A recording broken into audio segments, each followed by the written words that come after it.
সোহেল ইবনু সাদ রাদিয়াল্লাহু তাআলা আনহু বলেন, রাসূল সাল্লাল্লাহু আলাইহি ওয়াসাল্লাম বলেছেন, কিয়ামতের মাঠে মানুষকে লাল শীত বিস্তৃত এক সমতল ভূমিতে একত্রিত করা হবে। সেদিন কোনো মানুষের কোনো বিশেষ পরিচয় থাকবে না। কে রাজা, কে ফকির, কে মিসকিন, কে ফকির, কে প্রধানমন্ত্রী, কে মুখ্যমন্ত্রী, মানুষের কোনো পরিচয় থাকবে না। সেদিন গরিব মানুষ এবং আমির মানুষ এবং যতই দুর্বল মানুষ আর যতই শক্তিমান মানুষ, সমস্ত মানুষ একই স্থানে উলঙ্গ অবস্থায় একত্রিত অবস্থায় থাকবে। সেদিন মানুষের বিশেষ কোনো পরিচয় থাকবে না যে কে রাজা আর কে গরিব। তাই আজ পৃথিবীতে এত দাপট দেখাচ্ছেন, কিয়ামতের মাঠে আপনাকে উলঙ্গ অবস্থায় খাতনাবিহীনভাবে একত্রিত করা হবে। সেদিন আপনার কোনো সহযোগীকারী থাকবে না।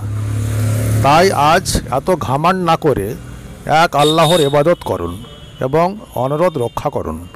আসসালামু আলাইকুম। হাদিস বুখারী এবং মুসলিম, হাদিস নম্বর 5298।